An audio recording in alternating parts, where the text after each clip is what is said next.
me share my screen and we'll get started.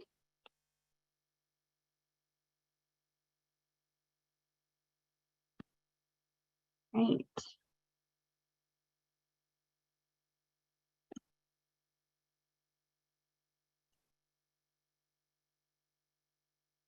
Okay, everybody. Well, welcome to our April Advocacy 101 event. We are back on Zoom for our education sessions. This month's topic, as you guys are fully aware, is environmental justice. So just a little bit of background. I think that everybody here is joining us from Nevada Wildlife Conservancy, but just to give a background of our organization, we are a membership-based and volunteer-driven nonprofit focused on the conservation of wildlife and the advocacy to protect habitat that wildlife relies on.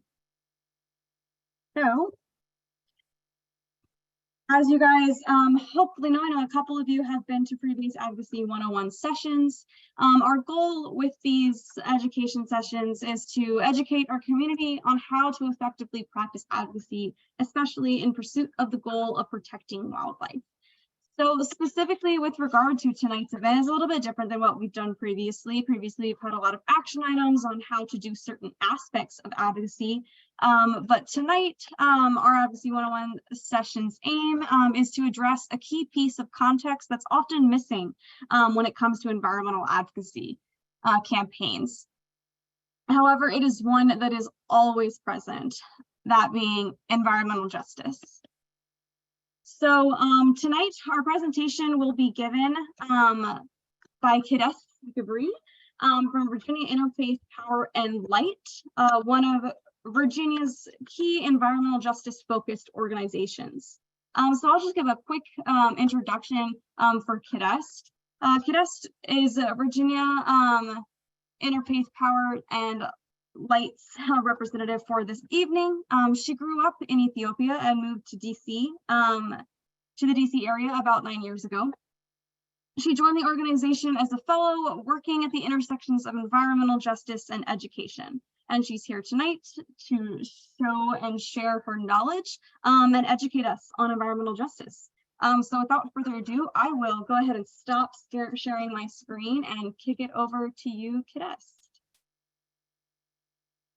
Thanks, Trinity, and thanks everybody for having me. And I'm excited to be a part of your Advocacy 101 education series.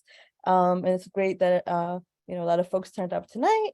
So my name is Kidest Gebre, like Trinity mentioned. I am the Communications and Campaigns Manager at Virginia Interfaith Power and Light. Next slide, please. Interfaith Power and Light, we are a national-based organization, but we're the state affiliate. Our vision specifically here in Virginia is to envision overcoming the climate crisis, eradicating environmental and social injustices, and we imagine living in a just, thriving, equitable world. So our mission looks like collaborating among people of faith and consciousness to grow healthy communities by advancing climate and environmental justice. And so how we do that and what we do, can you, next slide, please.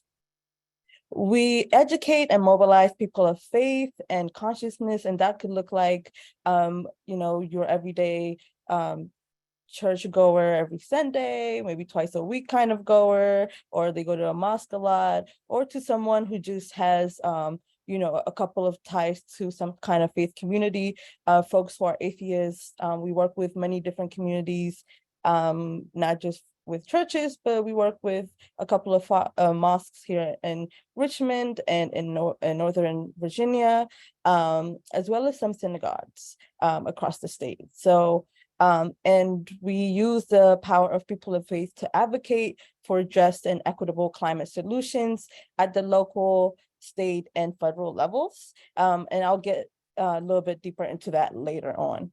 And so what we also advocate for vulnerable communities at the General Assembly in Virginia every year and throughout the year as bills and special sessions come up. And before we dive into the conversation of what is environmental justice and how does that connect to racial and social justice, I wanted to open up by doing a group meditation. I'll be playing a video of a poem by Amanda Gorman. It's titled Earthrise. For those who don't know Amanda Gordon, she is a nationally recognized and awarded poet, and even did a poem, I believe, at Biden's inauguration. So next slide, we're going to play this video, and I hope it's a meditative moment for you all.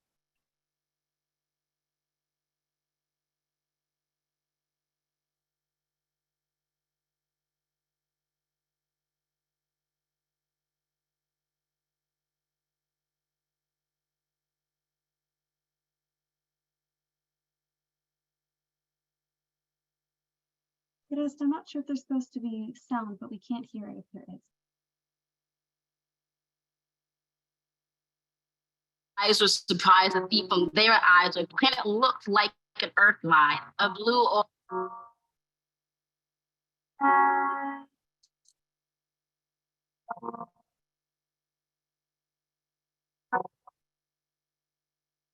on Christmas Eve, 1968, astronaut Bill Anders snapped a photo of the Earth as Apollo 8 orbited the moon. Those three guys were surprised to see from their eyes a planet looked like an Earth line, a blue orb hovering over the moon's gray horizon with deep oceans and silver skies. It was our world's first glance at itself, a first chance to see a shared reality, a declared stance, and a commonality, a glimpse into our planet's mirror. And as such drew nearer, our own urgency became clearer, as we realize that we hold nothing dearer than this floating body we all call home. We've known that we're caught in the throes of climactic change, which some say will just go away, while some simply pray to survive another day. For it is the obscure, the oppressed, the poor, who when the disaster is declared done, still suffer more than anyone. Climate change is the single greatest challenge of our time.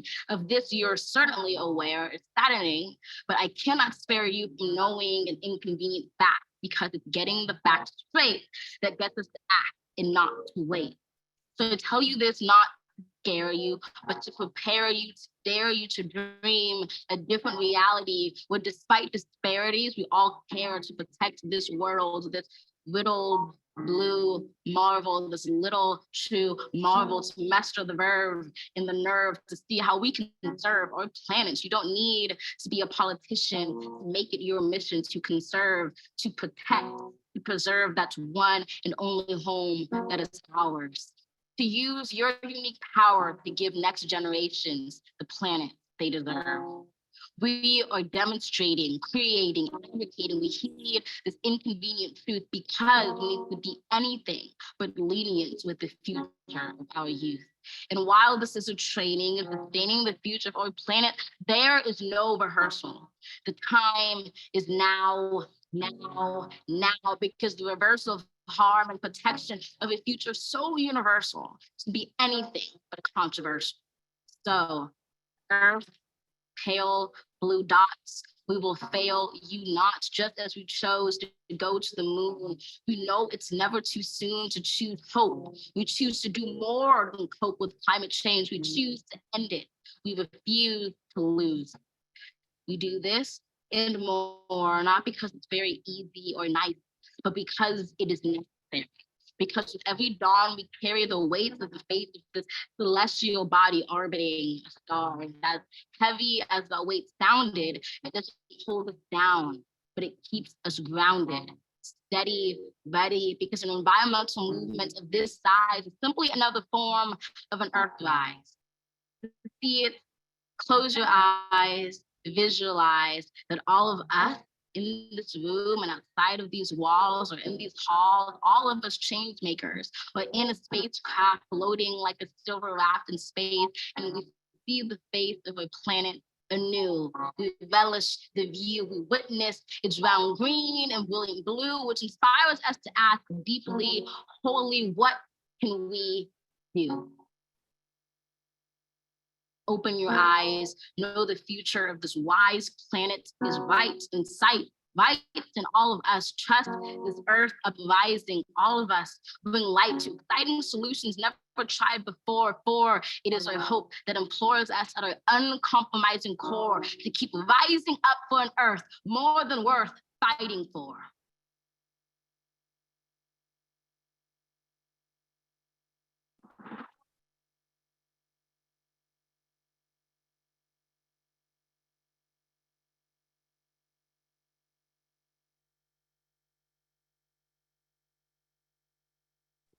All right. Okay, I apologize for that, y'all. So I hope you enjoyed that poem. We usually play this in a lot of our advocacy kind of groups and webinars. It kind of gets the people going and it's inspirational. So I hope you enjoyed that. And so we're gonna dive right into it. Before we talk about environmental justice and how it connects to racial justice, we want to talk about the problem, right, at the root of the cause, which is environmental racism. I'm going to play a video for you all to define what the problem is that we're tackling here in our state and at the national level before we get to the solution, which is environmental justice. And advancing environmental justice helps us get rid of the environmental racism that a lot of Black and Brown and poor folks face here in the state, but also in the nation. So next slide, please. This quick video will break down some of the concepts related of, the cause of environmental racism.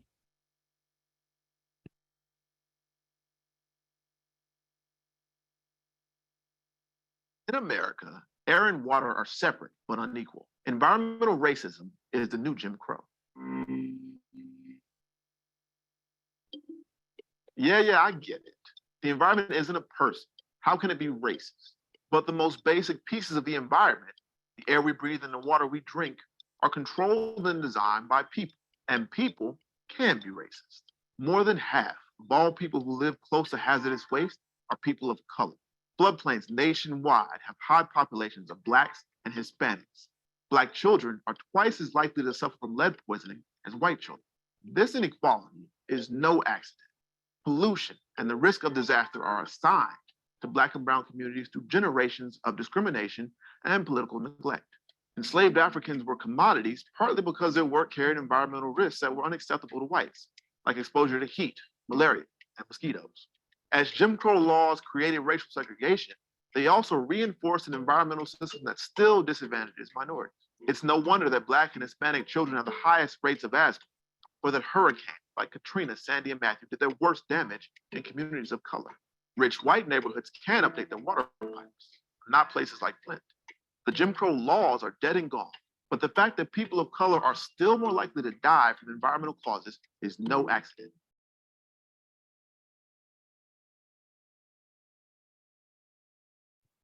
All right, so that was also another resource just to quickly break down the different concepts that we're going to go through. Next slide. So what is environmental racism? Environmental racism is based on the colonialist narrative of white supremacy. And in the United States, environmental racism is a continuation of historical Jim Crow laws, like the video mentioned, and redlining policies that has far-reached impacts on global environmental policy. Some examples of environmental racism are the practice of localities to zone African-American communities for toxic polluting industries like landfills and dumps, labor laws that continue the exemption of farm workers from minimum wage increases, and corporate tendencies to site new pipeline and energy production industry pollution near Indigenous and BIPOC lands.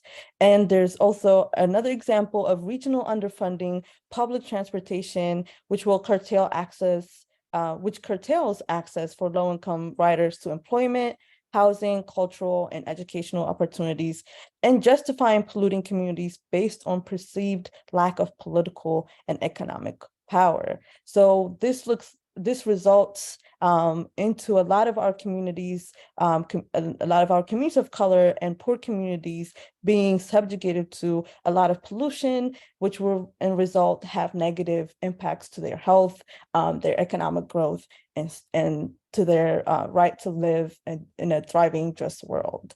Next slide. So the solution, what is environmental justice? The definition by the Environmental Protection Agency, the EPA, states it as the fair treatment and meaningful involvement of all people, regardless of race, color, national origin, or income, with respect to the development, implementation, and enforcement of environmental laws, regulation, and policies. So we're gonna break the first two major parts of that, right? That fair treatment segment.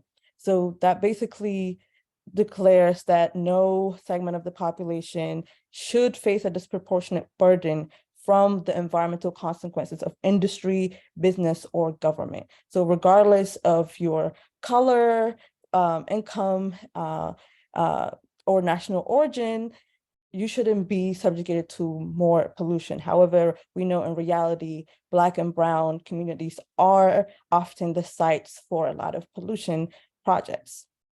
So we know that hasn't been working, right? And then the second part is the meaningful involvement. That means you don't have people of color and poor people at the table for the sake of tokenism. Decisions are not already made for communities, but communities can have the say in that conversation and have the ability to determine to say yes or no for projects that will come into their backyards. So this would look like this will have more impact so that the public can have access to a lot of the environmental decisions that are being made on their behalf. And it will also give communities the opportunity to participate and decide on things that can affect their health or environment and say no to unwanted destructive industry. A lot of times, even we are seeing here in Virginia with the Mountain Valley Pipeline, a lot of communities are not allowed to give more than 30-second public comments when they are invited, or they find out that there's a public comment period way too late for a compressor station or a pipeline's compressor station or a landfill. So that's the issue that we're also still seeing, that there isn't a lot of fair treatment, and then there's also a lack of meaningful involvement for a lot of our communities here in Virginia. Next slide. And we also have our own definition beyond that goes just the fair treatment of communities as well as meaningful involvement. So VAIPL defines environmental justice as something that upholds the moral right to preserve Earth's sacredness, particularly the interconnectedness between people and nature. Environmental justice affirms that all communities value self-determination and deserve to enjoy fresh air, pure water, and unpolluted soil. The resources to thrive and to live with dignity and peace, not diminished or degraded by religious, cultural, social, and economic injustices that have historically and disproportionately impacted Black, Brown, Indigenous, and low-income communities. This is a lot, but to break it down, this definition targets at the intersection between social justice and environmental quality and environmental justice. It is a big goal to develop effective framework for addressing the damage, risk, and discrimination that a lot of communities face right now, rather than just about the decisions that are going to be made in the future or currently, right? And there's also, it has this tone of hope that all communities, especially oppressed communities, will find justice and everyone can experience the benefits of a healthy and sustainable future equally.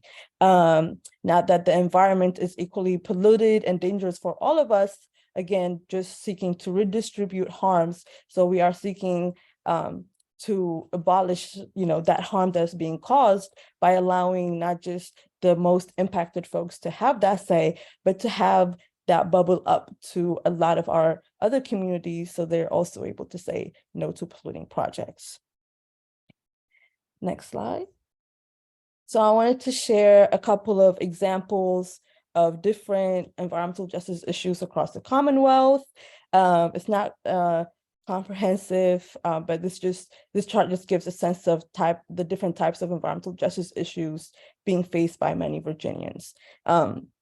In the central region where I am at, around Richmond area, we have a lot of urban hotspots and heat island effects, the lack of green space, right? Bad air quality. Richmond has been known to have one of the worst, I think we're like top 12 in asthma capital cities in the nation.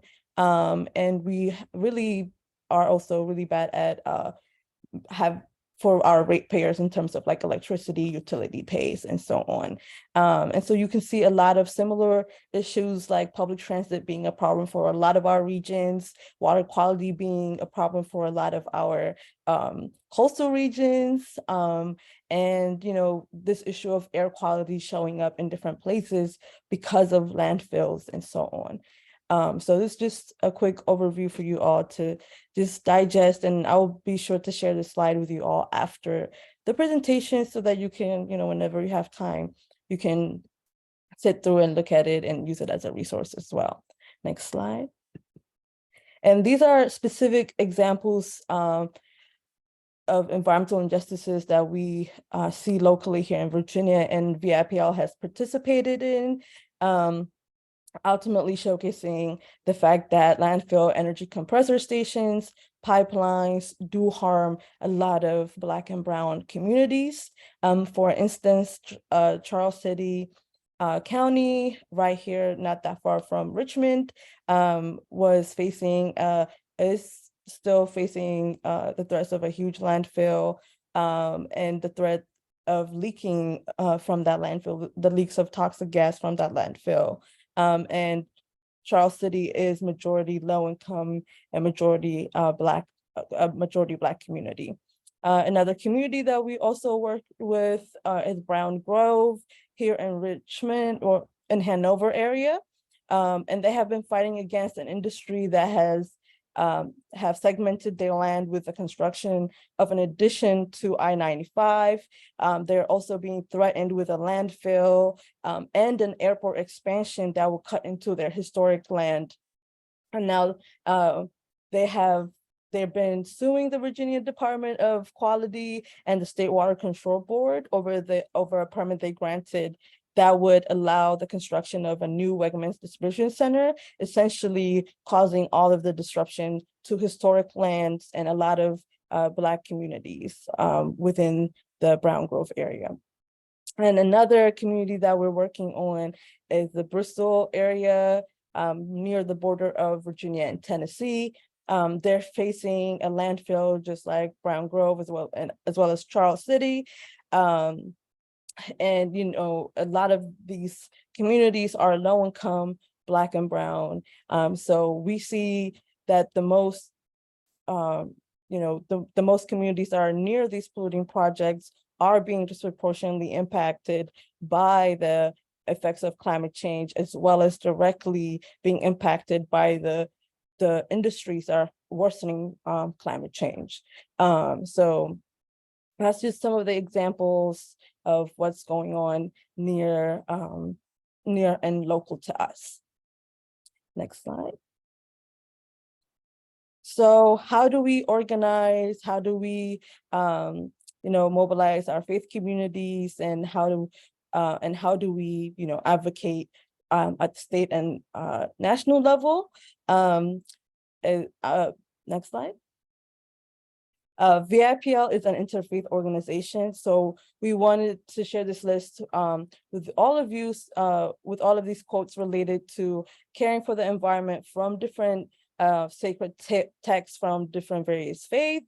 What is important to take away from this is that we and the people that we have paved the way for interfaith environmental work have found is that just about every faith tradition has something to say about celebrating, protecting the earth, no matter what the language is used. So we usually start by just connecting people's faith to the idea of environmental protection and environmental care. From there, next slide. We try to bring in this idea of a sense of morality and the need to act. We present climate justice and environmental injustices as moral challenges, as people of faith and good conscience and value. We present it as an obligation to not harm others, to be fair, to care for the poor and vulnerable. And so because climate change is disproportionately experienced by vulnerable communities, it is a lot of faith traditions teachings to be able to act and express that need to act. We also point out that creation, care, and the natural world are gifts of which we have the responsibility for being stewards. We try to show that, you know, there's the divine is expressed in the world around us through nature, and caring for the natural world is an act of worship. And we want to, in doing that, we will also recognize that where Black and Brown people live are sacred spaces too, and they should be respected just as well as other spaces. And we also emphasize that we live our faith through actions, and the actions that we take matter. So we try to motivate people of faith to have personal commitments to reaffirm their faith and share and lead these issues that affect many of their communities.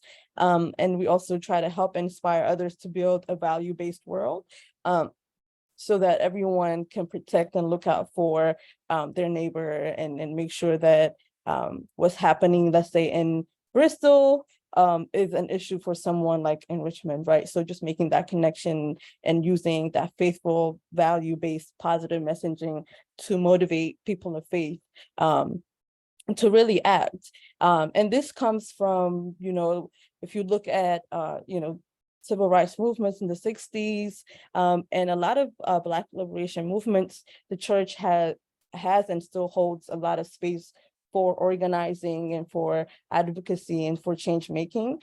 So we still utilize that grassroots kind of organizing idea and framework to be able to reach to the folks. By influencing a faith leader, you can influence the congregation and the people that attend that faith space. So that way, you know, you have more people power. Next slide. So I kind of dived into this a little bit. So how we organize is we do grassroots organizing, meaning bottoms up organizing. When there is a polluting project introduced and it comes to our radar, we try to identify the different worship places around that community. So a good example for this would be for the Atlantic Coast Pipeline. We were able to, you know, figure out there was a Baptist church and a yogi community up in Union Hill. So we kind of did a lot of interfaith practices, brought the two communities together for interfaith dialogue around the pipeline, around environmental protection. So that kind of influenced the folks that are living in that area to come and speak up at public comment periods and really tell their stories and reclaim their land and really stand up to the Atlantic Coast Pipeline. So that bottoms up organizing really centers community voices, and it empowers impacted communities to be their own advocates. And once we, you know, defeated the Atlantic Coast Pipeline in Union Hill, we kind of have a slightly just like a slight relationship now with the folks there. We support them in all of their campaigns, but they are organized now to be able to, even after the Atlantic Coast Pipeline, to fight things like gold mining and so on. So, you know, we really want to impact communities to be able to be their own advocates. So bottoms up organizing helps us do that. So that's one of the examples that I shared with Union Hill. And we're also, we are working with a faith community in Pennsylvania County, which is one of the locations for a compressor station from the Mountain Valley Pipeline. So we're developing relationships, and we were also able to help some folks prep and talk to them about public comment periods through the church there, and they were instrumental in stopping one of the permits for that compressor station. And another community that we're working with through a faith community that's organized is Bristol City Landfill. We work with different faith groups in Bristol. They have their own alliance called the Bristol Ministerial Alliance, and they are really taking a front lead to say no to that landfill and its negative effects. And they were able to successfully get it shut down, but now they're hoping to get more funding to remedy the negative impacts that still comes from a very full landfill that's leaking toxins every day. So from the picture here, you can see we did a faith leaders fact-finding delegation where we invited multiple faith leaders from across the state to Bristol and invited their 2 state delegates, that's Delegate O'Quinn and I believe, Delegate William Wampler, and they were able to really commit to shutting down that landfill and dedicate $2 million to that community. So that's just one of the examples that we've been organizing. Next slide. And so how this looks like internally, VAIPL has many different resources and programs that lead up to, and different campaigns that lead up to our work in the General Assembly. In the spring, which is basically the beginning of our year, we start with multiple resources for our different faith communities related to the different actions that they could take. And we highlight that with something we call Faith Climate Action Week and Earth Day events. And then we also in the summer, we created multiple resources as well as invite our legislators that we have a relationship with to attend a couple of events with us. And then we do another program with our faith communities in the fall to keep them engaged with what has come up from the beginning of the year and what we will do moving forward for the General Assembly. In the fall is when we get together and really come up with bill ideas and different things that we can do at the legislature with our faith communities. And then at the General Assembly, we advocate for environmental justice laws, and we defend bad environmental justice bills. So yeah, this is a quick rundown of our advocacy and what it looks like during the General Assembly, as well as during federal and at different federal levels. During the General Assembly, we advocate for just policies for environmental justice. This looks like lobbying meetings with state legislators to discuss ongoing issues from our campaigns and from the different faith communities that we work with, and other equitable policies that we work with other green organizations like the Virginia Conservation Network. And we try to really target state legislators using LTEs and op-eds, garner a lot of petition signatures throughout the year to deliver during the General Assembly. This is also the time where we send out a lot of actions for our faith communities that have been engaged with us. And then on the federal level, we have been, so some examples of the work that we've done at the federal level is we've been working on the Inflation Reduction Act that had just recently passed, and its Justice 40 component. We've been following that bill since it was called Build Back Better, and been trying to make sure that it has passed and represented the faith community voice here in Virginia for that bill. And we're also have been supporting the Environmental Justice for All Act, and we'll continue to support that bill because it's still being reintroduced multiple times. And then at the state policy, we've been defending the Regional Gas Initiative. We were one of the organizations who fought to get that funding for low-income communities. So we're still defending that. And we advocate for utility shutoff protections, and that looks like water shutoffs, gas shutoffs, and electricity shutoff protections. And we also have been advocating for Healthy Communities Bill that looks like cumulative impacts of different environmental projects. So those are just a couple of examples of what we do and how we organize and our definitions of environmental justice. I believe next I have a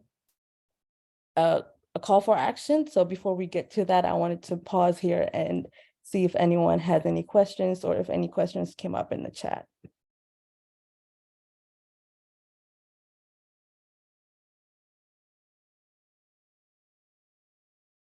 Yeah, hi, this is Linda McConnell. I was curious about how you select the projects and localities or regions that you work in. Is that done as in your organization, like in the fall, you were saying that's kind of when you decide on things?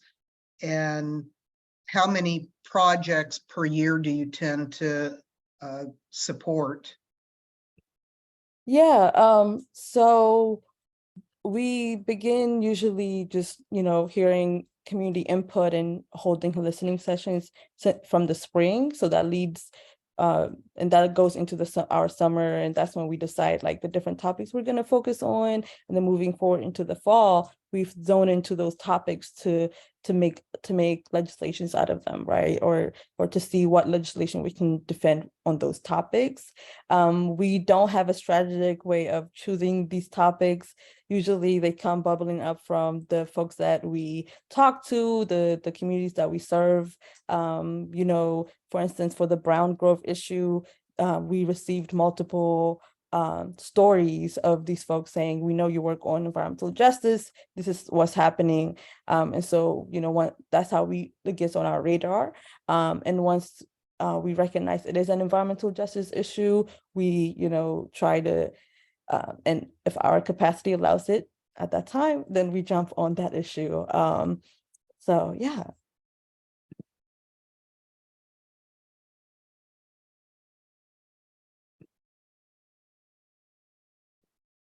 I think there is a question in the chat. Piper asked, how do you get an advocacy organization into legislative space like the General Assembly?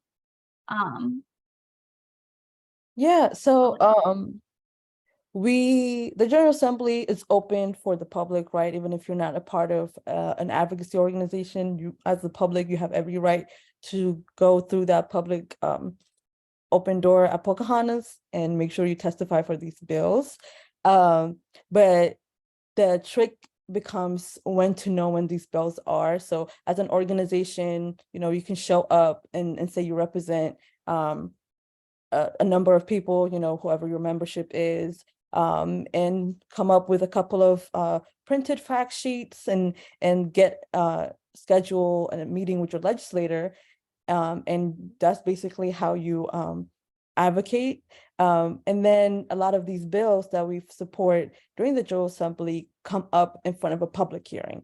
The way that bills fluctuate in the General Assembly is they get introduced, let's say it was introduced in the House, and then it gets sent to a committee. That committee will hold a public hearing. So as an advocacy organization, I monitor the General Assembly website and see what time that committee meets, and then show up to that meeting and say my piece during that public hearing, as well as set up meetings with legislators to have one-on-ones and say, you represent this organization, I want to meet with delegate so-and-so. And then you show up with your fact sheets, your talking points, your elevated speech, and you talk to them. And you as a public or as part of an advocacy organization have the right to do that. Yeah, and I'll actually add to that really quickly before we get to your second question, Piper. We at Land and Wildlife, Michael and I represented Land and Wildlife Conservancy at this year's Conservation Lobby Day, which is the day for the General Assembly that is open specifically to conservation advocacy organizations. And it's an open day that they invite everyone in the conservation sphere to come and meet with the legislators. And it's essentially a day just devoted to green, where the entire assembly is listening to conservation advocacy organizations plead their part and speak on bills that have relevance to the environment.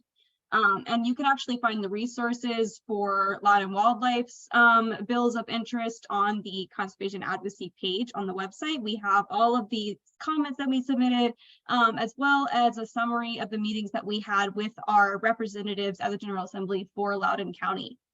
So that is a resource that you are more than welcome to find out. I can also put a link in the chat in just a minute with the web page for that. Yeah, awesome. You are very welcome. And then for your second question, Piper, for Kidest, she asks, what have been your most successful methods for setting meetings with legislators? All right, if this is during the General Assembly, the earlier the better. Once it's the start of session, it just they get busy, they have multiple meetings, floor meetings, committee meetings. You won't get them unless you stand by a committee door and you try to catch them when they're leaving. So the best way to set meetings is to try to do it before the General Assembly actually starts. And that way, they will dedicate at least 15 minutes for you and your group. If not, to get down to the gritty of it, usually if you go to our generalassembly.gov, you can find your delegates' phone number, their office number, and you can call to set a meeting that way. Or a lot of our legislators have now, they use Zoom and different scheduling methods to set a meeting. But if you want an in-person meeting, calling their office is the best way to do that. If you probably won't get your legislator, but they will always have a secretary dedicated for that office. So calling them is the best way to set a meeting, and it's always best to set that meeting before General Assembly starts. And if you are trying to get them during the General Assembly, you just have to try to sneak out by their committee assignment door and try to get them while on the go. But those are my suggestions.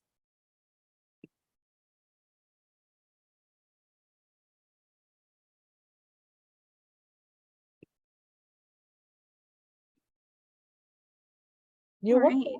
Okay. Oh, yeah, I don't see any other questions. I just wanted to let you know, Piper, I did put that link in the chat for you for that extra resource for our Loudoun Wildlife resources. And then I'll let Kidest go ahead and wrap up if there are no other questions. Okay, cool. Next slide. So I know you all in your advocacy 101s with the call to action, and my call to action relates to one of the federal policies I mentioned earlier, the Environmental Justice for All Act, which has just been reintroduced as the to honor the late Congressman McEachin. It's been called a Donald McEachin Environmental Justice for All Act, in short, EJ for All. They are the Office of Grijalva. They are looking for multiple co-sponsors for this bill for the current Congress. And I just want to urge you all to call your representative and let them know to become a co-sponsor to this bill. But before you call your representative, I'm going to put this link in the chat. Just check to see if your representative is also a sponsor already, because you can just say thank you if they are. You can still call them and say thank you. And if they are not, please urge them to become co-sponsors of this bill. And if you would like to know who your representatives are, I will put that link right underneath that one. In case you don't know on top of your head, you can click that link and then put in your address and it will tell you who your representatives are. But before you do that, please make sure that they are not on that list already, so you can say thank you instead.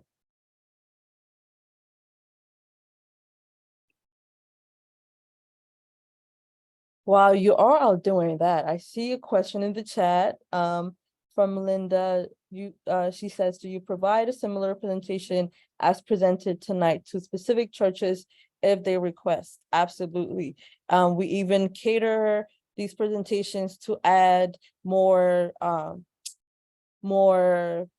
faith context to them, right? Like religious context related to their faith. So if we're at a Baptist church or a ME church, we use different texts from the Bible or other sacred texts if we are at a mosque, to really get to that connection of, creation care, acting for environment, and how it relates to your faith. And then we even really break it down for that specific faith. And we try to see within that faith community's locality what issues exist, so that we can give them a very localized example of what's going on in their community. So we have a general presentation for our everyday advocate folks, and then specifically for congregations in different faith communities as well.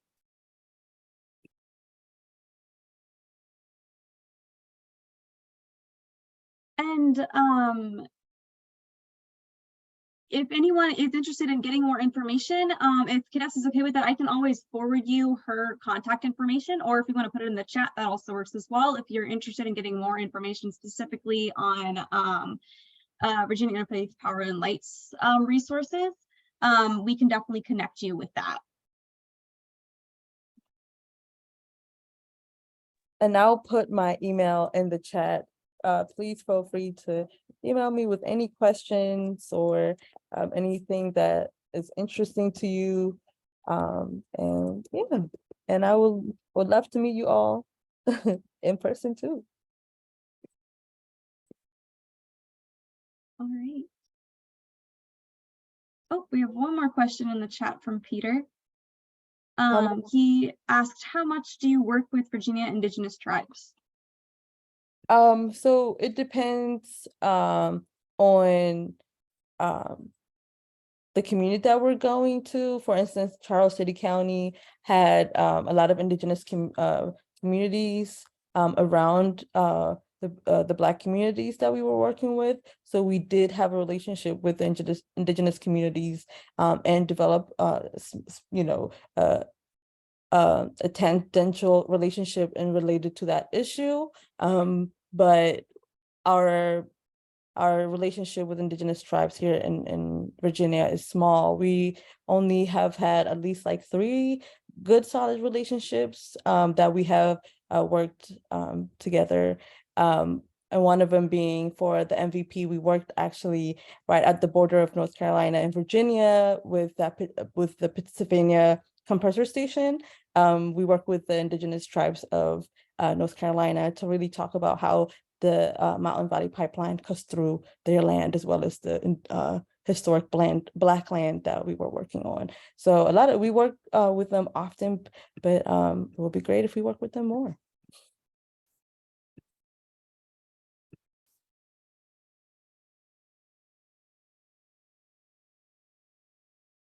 All right. Well, we are getting a little low on time, so I just wanted to ask, do you have any final thoughts, anything you want to leave us with before I wrap up? Yes, so on the next slide, I wanted to share that we do have upcoming events and different ways that you can get your faith community involved. As a person of faith, if you are active in your church or would want to be that green thumb in your church, we have, or in your faith community, different faith community, we have a program called Climbing the Pulpits in the Minbar and on the Bima, where we encourage different faith communities. The latter two are the pulpit for our Hebrew and Islamic traditions.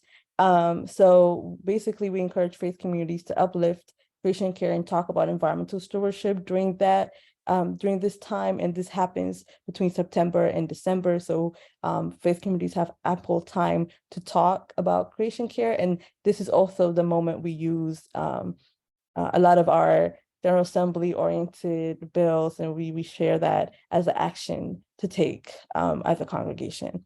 We also have a partnership program so that if your faith community is interested, we talk about different ways to green your places of worship and how to get involved as a faith leader and a person of faith in advocacy. And we have an upcoming event called Ride the Bus Week. We do this yearly. This year, we're doing it with our different partners. You can register and read more about this event at our website right here that I'll be putting in the chat. Basically, this week, we're encouraging folks, Ride the Bus Week, we're encouraging folks to just opt to leave their car at home and ride the bus a couple times during that week. This year it's happening May 14th through May 20th. And basically we believe that public transportation is an important common good. And we want to really highlight the importance of public transit by urging people to choose a bus ride for a shopping day or for work one day or an outing. So if you click on that link, you can sign up to join us, just ride the bus that week, and then tell us your experience so that we can take it to, our legislators to let them know that Virginians do care about public transit. So that's one thing we're doing. Next slide.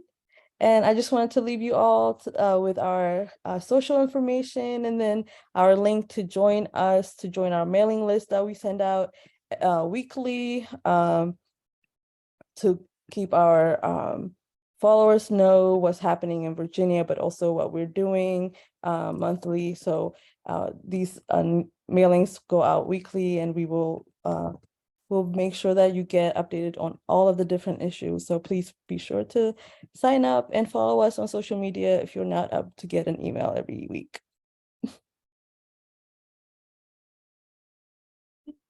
Well, thank you so much, Kidest. This has been an excellent presentation. I know I certainly learned a good bit, and I hope everyone else did too. I'm gonna really quickly just leave you guys with a couple Loud and Wildlife items. So if I could share my screen really quickly, I will wrap up the event for the night. Thank you so much. So, again, thank you so much, Kidest, for speaking tonight. I hope that everyone has gotten a better understanding of environmental justice and why it's important for advocacy. And hoping to understand that environmental justice comes in many forms and impacts minorities of every kind. And environmental equity must be kept in mind in order to combat injustices felt by minority groups with regard to class, race, faith, and gender. With an issue that is systemic as environmental justice is, intention is key. So I hope that the info Kidest presented tonight will stick with you, and you'll keep it in the back of your mind when you go into your advocacy for the wildlife that is in existence and matters in these communities. So just to leave you guys with our Advocacy 101 next series event. So our event series will be switching to a bi-monthly schedule. So our next event will be on June 28th, and we'll be talking about road projects. Some people that are plugged into Loud and Wildlife will probably be familiar with the Route 15 issue and the issue of the diversion into the J.K. Black Elk Wildlife Sanctuary that is held under easement by Loud and Wildlife Conservancy. So we'll be talking a little bit about that in more detail, as well as getting some information on the action dates for that campaign out to you guys. To wrap up, as far as what we're doing for environmental justice, I hope that this event was really a way to give you guys some background and information about what environmental justice is and why it's important.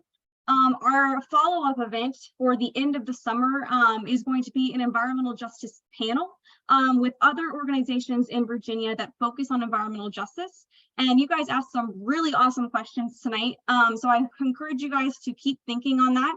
This panel is going to serve as an opportunity for our residents at Loud and Wildlife and members to actually ask those questions to the organizations that focus on it. And get a more holistic view of environmental justice and why it matters here in Loudoun County, because specifically in Loudoun County, we might not always think of environmental justice as a predominant issue, But like I said, it is prevalent in all aspects of environmental advocacy. So I encourage you guys to keep thinking on these questions and bring them when we talk about these issues in our panel come August. So thank you guys for coming. If you have any questions, feel free to contact Kidest through her email or myself. I hope that this is beneficial for you all, and keep a lookout for the recording, and the resources from this presentation will be coming out to you guys tomorrow on our website. So thank you so much, and I hope you guys have a great evening, and thanks to Kidest again for speaking. Thank you. Thanks everybody for showing up. Have a great evening, everybody. Thanks. Bye-bye. Thanks.